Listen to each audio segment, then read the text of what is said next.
안녕하십니까.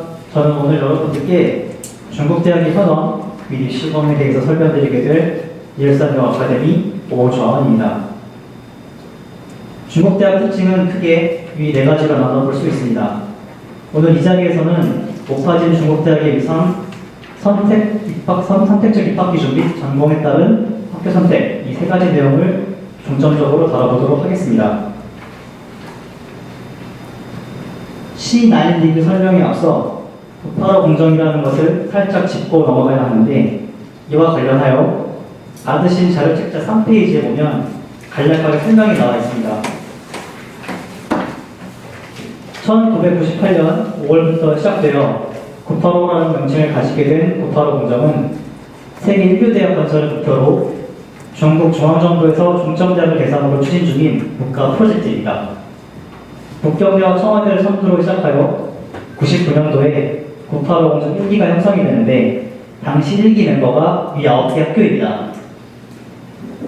10년 후인 2009년도에 9개 학교가 한자리에 모여 C9 리그, 그 형태와 모습이 미국의 아이비리그 흡사하고 하여 중국판 아이리그라고도 불리는 연합체를 결성하게 됩니다. 지난 10몇 년간 국가로부터 막대한 자금 지원과 학교 간의 빈번한 학술 연구 교육, 12년도에는 C9 리그에 속해 있는 세계대학만이 탑 100위권에 들었으나 5년이 지난 17년도에는 무려 2배인 6개 학교가 세계대학 순위 100위권에 진입하는 큰 성과를 거둔 것으로 나타났습니다. 다음은 12년도부터 17년도까지 한국과 중국 주요 대학의 세계 순위 추이를 학교별로 정리해 나타낸 그래프입니다. 좌측면이 한국대학, 우측면이 중국대학입니다. 학교별 추이를 잘 살펴보면 눈에 띄는 상승세를 보여주고 있는 학교가 몇 개 보입니다. 여기 왼쪽 밑에 세 번째 보시면 고려대학교가 14년도부터 큰 상승세를 보여주고 있고, 우측에 밑에 2개, 복단대와 교통대가 같은 시기에 빠른 상승세를 보여주고 있습니다. 다음으로 이번에는 순위별로 정리해본 그래프입니다. 보시면 파란색 계열이 한국대학, 붉은색 계열이 중국대학입니다. 네모 표시가 되어 있는 서울대학교는 지난 5년간 꾸준히 30위권을 유지하고 있으며 15년도에 청와대가 순위권을 치고 올라오면서 16년도에 서울대보다 10위 높은 24위를 차지하게 됩니다. 그 밖에 비슷한 시기에 중국 주요 대학인 복단대와 교통대가 가파른 상승세를 보이고 있으며, 그래프에서도 볼 수 있듯이 17년도 기준 복단대가 국내 서울대학교 및 하이스토어 업계를 나란히 하고 있는 상황입니다. 앞서 보신 자료에서도 알 수 있듯이 지난 5년간 중국 대학의 위상은 해를 거듭할수록 높아졌으며 앞으로도 계속 높아질 것으로 전망됩니다. 그러므로 성공적인 유학 생활을 위해서는 더더욱 철저한 준비가 요구됩니다. 다음 순서에서도 살짝 언급이 되었었습니다만, 중국대학 진학 방법에는 다양한 전형이 있습니다. 크게 이 네 가지로 분류해볼 수 있는데, 여기 나열된 입학 전형은 단지 선발을 하는 기준일 뿐, 각 대학들이 다루는 학문의 깊이는 대동소이합니다. 실제로 현재 본고사 전형으로 입학이 가능한 학교들 모두 과거에는 순위와 별개로 HSK 전형으로 모집을 했었습니다. 시간이 흘러 학교 인지도가 상승하고 학생 대다수가 특정 학교로 쏠리는 현상이 발생하게 되면서 HSK 점수로는 변별력이 떨어지게 되자 입학시험이라는 제도를 추가하게 된 것입니다. 본격적인 설명에 앞서 받으신 자료 캡처에 보면 학교별로 입시요강에 대한 세부적인 내용이 담겨 있습니다. 청와대의 경우 2018년도 입시요강으로 최신화가 되었고, 기타 나머지 학교는 모두 2017년도 요강입니다. 그럼 지금부터 각 전형별로 세부사항 간략하게 짚어보도록 하겠습니다. 복단대, 상해교통대, 북경대 및 인민대의 경우 국내에서도 비교적 인지도가 높은 편이며 본고사 전형을 대표하는 학교로도 잘 알려져 있습니다. 시험 과목은 문과의 경우 영어, 수학, 어문, 이과 지원자의 경우 이 세 과목 외에 물리, 화학, 생물 과목이 추가됩니다. 복단대, 북경대, 인민대는 1차로 필기시험 합격 후 2차로 면접까지 통과되어야 최종 합격이 됩니다. 상해 교통대의 경우엔 필기시험을 통과하면 합격이 되며 따로 면접은 보지 않습니다. 보시면 청와대학교만 붉은색으로 표기가 되어 있는데 청와대의 경우 올해 합격자부터 국내의 수시 전형과 비슷한 방식으로 진행되어 서류 및 면접으로 합격이 가능하게 되었습니다. 지원 시기는 9월부터 시작하여 12월까지 총 3차에 걸쳐 지원을 할 수 있습니다. 보다 자세한 정보는 자료책자를 참고해 주시기 바랍니다. 그 밖에 합격 원서 접수는 대개 2월부터 4월까지 진행되며 필기는 4월 말, 면접은 대략 5월 중순쯤에 보게 됩니다. 합격 결과는 5월 말부터 2월 사이에 발표됩니다. 본고사 면대 전형은 입학시험을 보는 학교가 14년도부터 도입한 전형으로 북미, 유럽권 대학을 목표로 이시 준비를 했던 학생들 중 SAT, IB 또는 A레벨 등 이 중 한 개의 성적을 택하여 합격으로 제시하는 기준점을 충족하면 필기시험 응시를 면제받을 수 있는 전형입니다. 합격을 상세한 기준점은 자료책자에 상세하게 나와 있기 때문에 참고해 주시면 되겠습니다. 해당 성적 외에도 HSK 조건을 함께 충족하여야 합격이 가능합니다. 접수는 12월부터 시작되며 서류 합격자에 한하여 5월 중에 면접 시험을 보게 됩니다.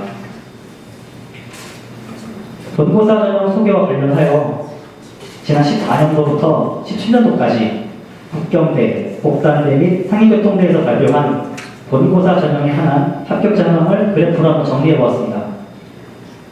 좌측에 보이는 막대 그래프가 연도별 문과, 이과 합격자 수를 반영한 것이며 우측의 원형 그래프는 17년도 합격자 중 학과 비중을 그래프로 나타낸 것입니다. 국경대의 경우 합격자 수는 문과, 이과 포함하여 연평균 170명가량 되며 학과 비중은 문과의 경우 중국, 언어문학, 경제학, 관리학, 정보관리 쪽 비중이 큰 것으로 나타났고 이과의 경우 심리학, 정보과학기술학, 공학이 비중이 비교적 큰 것으로 나타났습니다.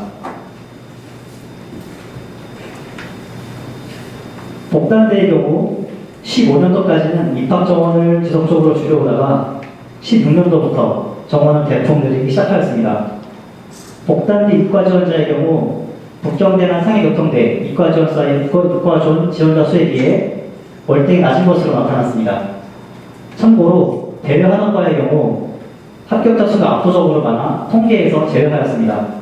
학과 비중으로는 문과에는 국제경제무역, 국제정치, 광고학 비중이 상대적으로 많았고 이과의 경우 임상의학을 제외한 나머지 학과는 단 한 명씩 합격하였습니다. 상위교통대의 경우에는 합격자 발표 명단 공개기간이 2년으로 정해져 있어 부득이하게 16년도 데이터부터 정리를 하였습니다. 상위교통대는 복단대와는 또 정반대로 점차 합격자 수를 줄여나가는 추세입니다. 상위교통대도 마찬가지로 대외학과 합격자 수가 압도적으로 많아 통계에서 제외하였습니다. 학과 비중을 살펴보면 문과에는 경제학, 공상관리류, 방송, TV 편집 학과의 합격자 수가 비교적 높았고 이과의 경우 전자정보류를 제외한 나머지 학과의 합격자 수는 거의 비슷해 보입니다. 앞서 보신 학교별 합격 현황에서 알 수 있듯이 학과 비중을 보면 대부분의 학생들은 주로 상경별 학과를 지원하는 편입니다. 다시 학교별 전형으로 넘어가서 HSK 전형의 경우 주로 많이 진학하는 학교는 절강대, 상해재경대, 중경대 등이 있습니다. 지원 자격으로는 문과의 경우 신 HSK 5급에서 6급 정도를 취득하여야 하며 이과의 경우 4급에서 5급이면 가능합니다. HSK 전형의 경우 일단 우선시되는 자격 요건은 HSK 점수입니다. 그러므로 HSK 점수가 높아야 그만큼 합격할 가능성도 높아지게 됩니다. 점수는 평균 230점에서 240점 정도로 보시면 되겠습니다. 접수는 본고사 전형보다 한 1개월 정도 늦은 4월에서 5월 중에 진행됩니다. 합격 결과는 6월 중순 내지 7월 정도에 발표됩니다. 다음은 유학생 전용 중국어학과인 대외한어과 지원에 대해서 알아보겠습니다. 대외한어, 정식 명칭은 한어원, 괄호, 대외로 지정되어 있으며 한어원학과라는 큰 분류 속에 비즈니스 한어, 국제 준영, 금융 한어 등 다양으로 구분되어 있습니다. 특징으로는 각 나라별 유학생들로만 한데 모여 수업을 진행하며 문학적인 요소보다는 실용 중국어, 즉 실생활에서 주로 쓰이는 중국어를 중점적으로 배우고 학습 난이도가 일반 학과에 비해 비교적 쉽다는 장점이 있습니다. 대외 학과는 대부분 학교에 모두 개설되어 있으나 입학 전형에 한해서는 다소 차이가 있습니다. 화면에 보시는 것처럼 복단대, 상해교통대에는 붉은색으로 표기가 되어 있는데 일반 학과 진학 시 본고사 전형을 통해 입학을 하는 학교들은 대외 학과 또한 동일한 시험을 봐야 합니다. 다만 수학 점수는 합격 커트라인에 반영되지 않습니다. 그 외 학교들은 모두 신 HSK 4급 이상의 조건을 충족하면 지원 가능하며 합격 여부 또한 HSK 전형과 마찬가지로 점수 높낮이에 따라 결정됩니다. 모집 학과 중 국제중용 3+1이라고 언급된 학과는 3년은 중국에서 남은 1년은 해당 학교와 자매계열 형성된 학교, 예컨대 미국, 영국, 호주 중 한 개의 국가에서 교환학생으로 1년간 교육을 할 수 있는 학과입니다. 중국대학 편입의 경우 경제학, 경영학, 방송TV 등 일반 학과의 편입은 불가능하며 오로지 바로 앞에서 설명드린 대외 학과로만 편입이 가능합니다.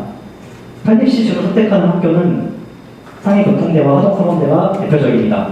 모집 학과를 보시면 대외 한어, 비즈니스 한어, 금융 한어로의 편입이 가능하며 앞에서 언급된 국제중용학과의 경우 대다수 학교에서는 편입이 불가능합니다.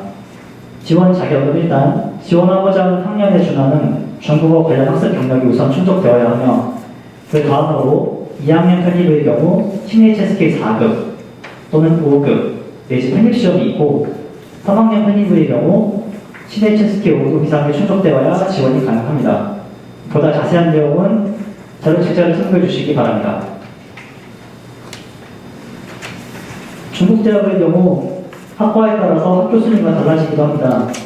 상대적으로 상위권에 위치한 학교의 대부분 학과가 좋은 것은 사실이지만 꼭 다 그런 것은 아닙니다. 2017년 중국 교육회에서 발표한 전공별 학교 순위표에 따르면 국제경제와 무역학과의 경우 1위가 국경대학, 2위가 복단대, 3위가 상해재경대학으로 나와 있습니다. 방송TV학과의 경우엔 1위가 국경에 있는 중국 전매대학, 2위가 국경대학, 3위가 복단대학 순입니다. 국제정치학과의 경우 복단대학이 1위, 국경대가 2위, 청와대학이 3위로 나타났고 여행관리학과의 경우엔 1위가 무한대, 2위가 복단대, 3위가 화동사범대학으로 높은 순위권을 보여주고 있습니다. 이과의 경우 대표적으로 기계공학과 소프트웨어 공학에 대해서는 정리를 해보았습니다. 기계공학의 경우 청와대학이 1위를 하였고 그 뒤로 상해교통대, 절반대 순으로 나와 있습니다. 소프트웨어 공학의 경우엔 1위가 국경대, 2위가 청와대, 3위가 안경대로 나와 있습니다. 학교 순위에 따른 소위 간판을 무시할 수는 없지만 한 군데 좀 더 무게를 둔다면 전공별 학교 순위를 토대로 학교를 지원하는 방법 또한 유의미할 것입니다. 마지막으로 한중 평균 유학 비용에 대해서 간략하게 알아보도록 하겠습니다. 진행에 앞서 중국대학의 경우 지역 사정에 따라 학비와 거주비 및 생활 비용에 다소 차이가 있습니다. 표에 나열된 금액은 평균보다 다소 높은 금액을 설정한 것으로 국경 상위 지역의 물가를 기준으로 나타내는 것입니다. 보시면 거주비와 생활비는 한국에서 들어가는 것과 비슷한 수준인 반면에 학비가 매우 저렴한 편입니다. 서두에도 설명드렸듯이 중국대학의 위상은 나날이 높아지고 있으며 유학 인원은 이미 미국을 넘어선 상태입니다. 글로벌 시야를 갖춘 인재를 선호하는 요즘 시대에 중국 유학은 선택이 아닌 필수가 되었습니다. 이상으로 중국 현황 및 입시공학에 대한 설명을 모두 마치도록 하겠습니다. 감사합니다.